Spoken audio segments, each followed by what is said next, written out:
इसकी प्रधानमंत्री बनेगी, कोई सूबे की मुख्यमंत्री बनेगी, कोई बच्चा अच्छा डॉक्टर बनेगा, अच्छा इंजीनियर बनेगा, अच्छा ब्यूरोक्रेट बनेगा। इस देश को चलाने वाले कौन होंगे?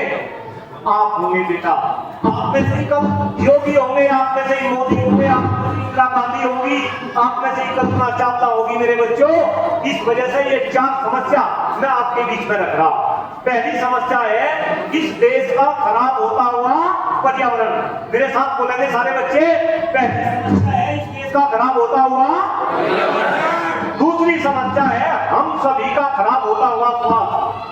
दूसरी समस्या है हम सभी का खराब होता हुआ। तीसरी समस्या है इस देश की बद से बदतर होती शिक्षा व्यवस्था।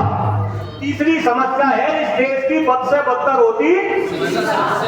और बेटा चौथी समस्या है इस देश की बढ़ती हुई जनसंख्या। चौथी समस्या है इस देश की बढ़ती हुई जनसंख्या। मेरे बच्चों, मैं यहाँ पे 2 समस्याओं की बात कर रहा क्योंकि समय कम है। पहली समस्या पर्यावरण और दूसरी समस्या हम सभी का खराब होता हुआ स्वास्थ्य। आप हर एक बच्चे को पता है हम जो शरीर के अंदर लेते हैं उसमें सबसे इंपॉर्टेंट क्या है? शरीर के अंदर जो लेते हैं ऑक्सीजन। ऑक्सीजन बोले तो हवा, इसके बाद हवा के बाद पानी, हवा के बाद पानी और पानी के बाद दूसरे खाद्य पदार्थ। अगर मैं खाना 6 महीने ना खाऊं तो मैं जिंदा रह सकता हूं।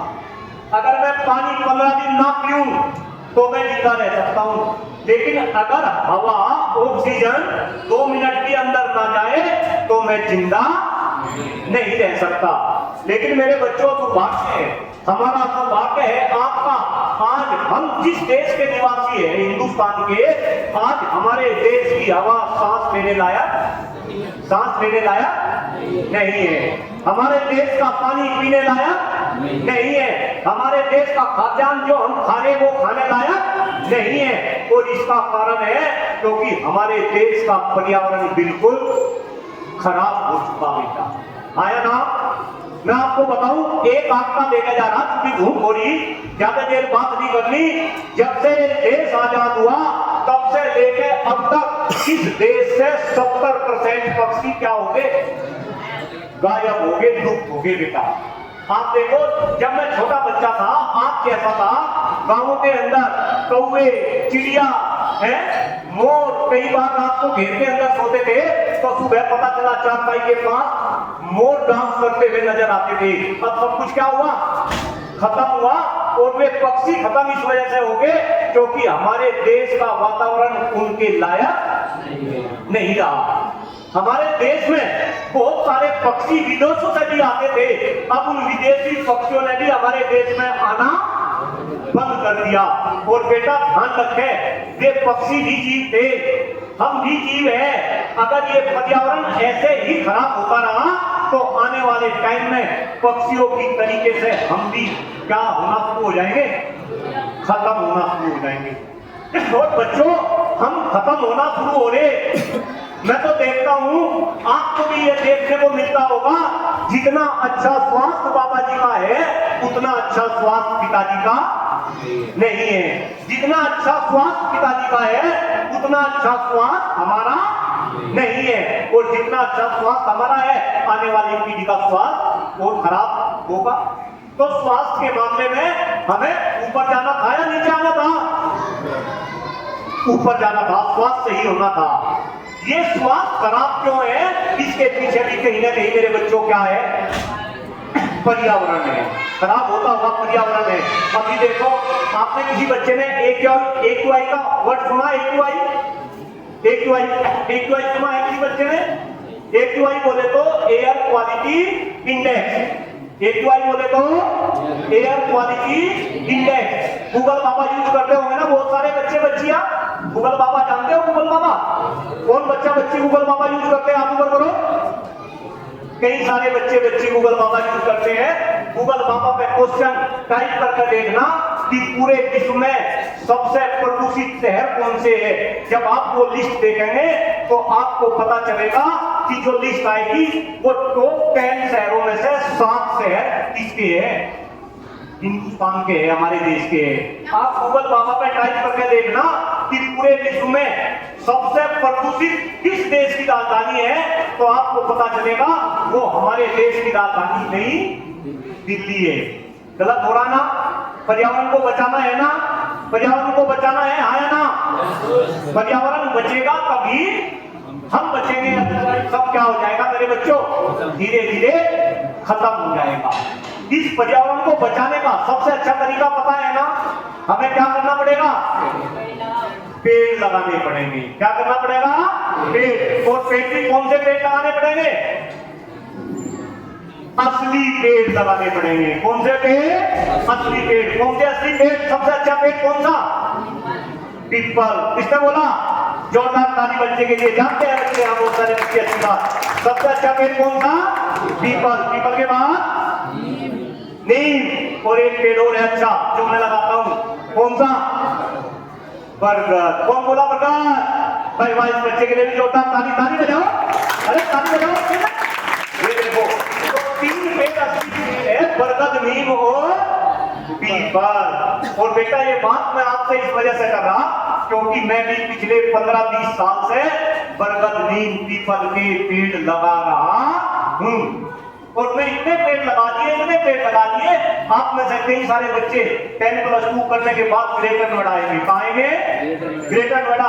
जब आप ग्रेटर नोएडा आएंगे, बहुत बड़ा क्षेत्र है ग्रेटर नोएडा का, आप कहीं पर भी खड़े होंगे, आप चारों तरफ नजर लगाओगे तो आपको कोई ना कोई बरगद का पेड़ ग्रेटर नोएडा में मिलेगा। वो एक बरगद का पेड़ मैंने खुद अपने हाथ से लगाया। आप जैसे बच्चे को पालने तो बेटा, अगर मैं ग्रेटर नोएडा मैं ऐसा काम कर सकता हूं तो क्या हम सब मिलकर हम मुजफ्फरनगर के अंदर ऐसा काम नहीं कर सकते? आया ना? कर सकते हैं, आया ना? इसी कारण मैं आज मुजफ्फरनगर के अंदर मैं पिछले 1 महीने से घूम रहा, अलग अलग शैक्षणिक संस्थानों में मैं जा रहा और मैं बच्चों को मोटिवेट कर रहा। मैं भी एक पेड़ लगा के जाऊंगा, अगर परमिशन मुझे देंगे। बरगद का पेड़ गाड़ी में रखा, एक बरगद का पेड़ यहीं लगा के जाएंगे। वो बरगद का पेड़ जैसे जैसे बड़ा होगा तो वो आपको किसकी याद दिलाएगा? मेरी याद दिलाएगा। और आप उस पेड़ से प्रेरणा लेकर आप भी पेड़ लगाएंगे। बच्चों, आज मुजफ्फरनगर के अंदर ये मेरा 100वां शैक्षणिक संस्थान है जहां मैं बच्चों को मोटिवेट कर रहा। उससे पहले मैं शामली जिले में घूमा। शामली जिले के 108 विद्यालयों में मैं गया, वहां पे बच्चों को मोटिवेट करा और मुझे बताते हुए ये खुशी हो रही कि शामली के अंदर जो बच्चे हैं वो 10,000 पेड़ लगा चुके। अब तक कितने पेड़? 10,000। जबकि शामली तो छोटा जिला है ना, मुजफ्फरनगर में से ही निकला बच्चा है शामली तो। भाई शामली तो बच्चा है, तो अगर शामली जिले में बच्चे 10,000 पेड़ लगा सकते हैं तो क्या कोई बच्चा ऐसा है जो हाथ ऊपर करके बिल्कुल झूठ नहीं बोलेगा, ये कहेगा कि सर मैं भी 1-2 पेड़ लगाऊंगा और मैं भी आपका साथ दूंगा? है कोई बच्चा? झूठ नहीं बोलना भाई, बच्चा बच्ची झूठ नहीं बोलना। पेड़ लगाना भी है और पेड़ को बचाना भी है, पालना भी है, उसकी सेवा भी करनी है। कोई बच्चा जो हाथ ऊपर करके कहेगा कि मैं लगाऊंगा या मैं लगाऊंगी? देख लो भाई, जोरदार तालियां इन बच्चों के लिए जिसने हाथ ऊपर करे, जोरदार तालियां। बेटा, आप पेड़ लगाओ, पर्यावरण बचाओ, पानी को बचाओ, पर्यावरण की इंपॉर्टेंस को समझो और अपने स्वास्थ्य का आप क्या रखो? ध्यान रखो। आने वाले टाइम में जब आपका समय आएगा, आप देश की शिक्षा व्यवस्था के ऊपर भी काम करेंगे। शिक्षकों का मान सम्मान, इस देश में शिक्षक राष्ट्र का निर्माता है, लेकिन कहीं ना कहीं आज शिक्षा क्षेत्र की बहुत बुरे दौर से गुजर रहा। वो भाषण में यहाँ पे नहीं दे रहा। मेरे बच्चों, आपको इस शिक्षा व्यवस्था को सुधारना पड़ेगा और आने वाले समय में देश की जनसंख्या कंट्रोल हो, क्योंकि आज जितनी भी समस्याएं है कहीं ना कहीं जनसंख्या को लेकर है, इसके ऊपर भी आपको काम करना पड़ेगा। इस आशा के साथ सभी बच्चे पर्यावरण संरक्षण की इस मुहिम में मेरा साथ देंगे, आया ना? अपने स्वास्थ्य का ध्यान रखेंगे, आया ना? पेड़ लगाएंगे, आया ना? बरगद, नीम, पीपल के पेड़ लगाओगे, आया ना? आपका बहुत बहुत आभार मेरे बच्चों।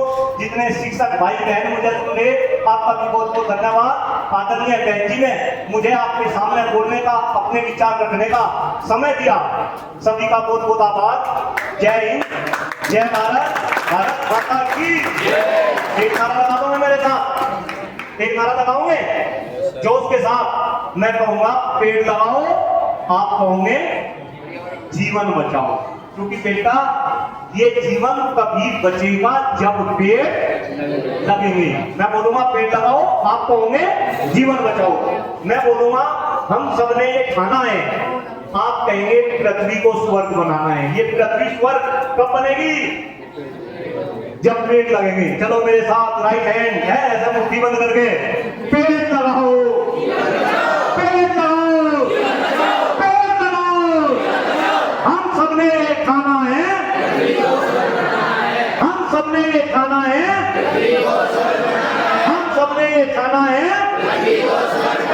एक बार सारे बच्चे हाथ ऊपर करो, जरा हाथ ऊपर करो सारे बच्चे, करो हाथ ऊपर, करो हाथ ऊपर और जोरदार ताली बजाएंगे जितने गुरुजन और जितनी बहनें यहाँ पे मिले। जोरदार ताली आपके लिए, बजाओ ताली, बजाओ ताली, और करो ताली। बहुत बहुत धन्यवाद। जय हिंद, जय भारत, भारत माता की जय। थैंक यू मेरे बच्चे। नीचे बैठिए, अभी नीचे बैठिए। देखिए आपके सामने एक ऐसी महानुभूति आई जिन्होंने आपको पर्यावरण के बारे में बताया है। तो सबसे पहले क्लैपिंग के साथ इन महानुभूतियों का स्वागत कीजिए। और ये ध्यान रखें जो भी बातें आपको बताई जाए आप 100% अनुसरण नहीं कर सकते तो कम से कम उनका 10% अनुसरण करने का प्रयास करें। और ये कटु सत्य है कि आज हमारी शिक्षण संस्थाएं और जो हमारी शिक्षा है वो लगातार ऐसी निरस होती जा रही है कि बच्चे का मन इससे हटता जा रहा है। तो उन्होंने जो पर्यावरण के बारे में और जीवन के बारे में और जो उन्होंने ऑक्सीजन के बारे में, हवा के बारे में बताया है वो बिल्कुल कटु सत्य है। इसलिए हर बच्चा इन्हें अपनाने का प्रयास करे। अब सभी बच्चे अपने स्थान पर खड़े हो जाएंगे।